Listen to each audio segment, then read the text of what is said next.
I'm Brittany Lewis, a breaking news reporter here at Forbes. Joining me now is Congressman Chris Deluzio, a member of the Four Country Caucus. Congressman, thank you so much for joining me.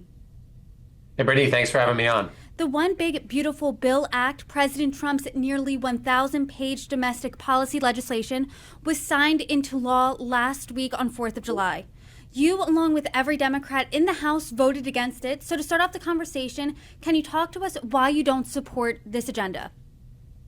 Well, I think it's pretty easy. The bill will take away health care and more from a lot of Americans to pay for pretty reckless tax giveaways to some of the richest and most powerful corporations and people who have ever lived, and all while jacking up our debt in the order of trillions of dollars. And I think it's important here. It wasn't just all Democrats who voted against the bill. You had some Republicans vote against the bill as well.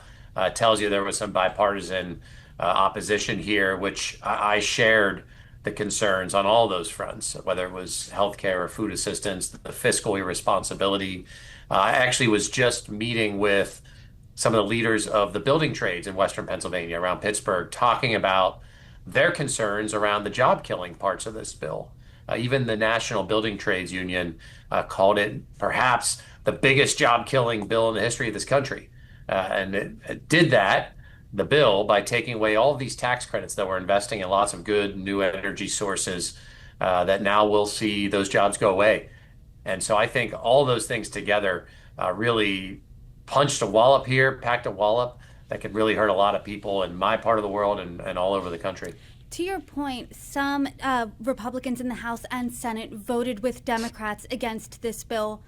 Senator Lisa Murkowski, she voted for it, but this is what she said while defending voting for the bill. Do I like this bill? No, but I tried to take care of Alaska's interests. But I know in many parts of the country there are Americans that are not going to be advantaged by this bill. What do you make of that type of thinking here that, hey, I mean, this is helping the constituents I serve in my state, but other Americans aren't going to be served by this bill? What do you make of that? Well, certainly lots of Americans are going to get hurt, and I think a lot of Alaskans will too. I don't represent Alaska, but I can see the numbers on the healthcare cuts and all the rest, or what it would mean for her constituents, just the same as it would mean for mine.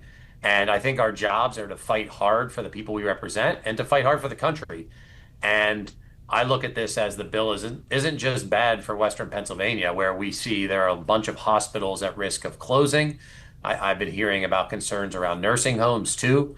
Again, lots of folks who will lose their health care, but that's playing out across the country.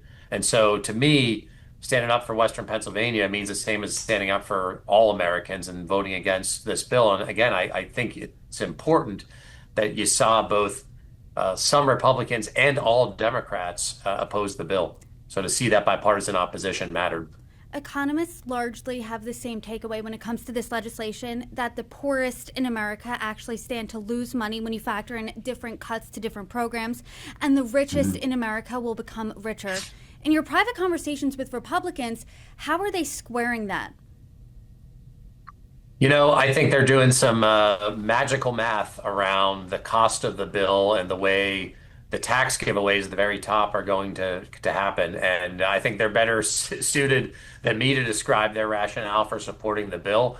But the impact on the deficit and the debt is pretty clear. We're talking trillions of new debt that my kids and everyone's kids and grandkids for generations to come will be stuck paying for.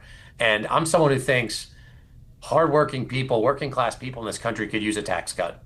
I'm all for bringing down taxes for hardworking people. What I'm not for is taking away healthcare and food assistance to pay for tax giveaways for powerful and profitable corporations and for people, and I'm not exaggerating, people who make billions of dollars a year. We could have easily passed a tax cut bill targeted for working class and middle class Americans, and we didn't have to do anything like take away healthcare to pay for tax giveaways at the very top, all while jacking up the debt through deficits each year. So I think it's fiscally reckless, and I really don't understand why the Republicans went down this path.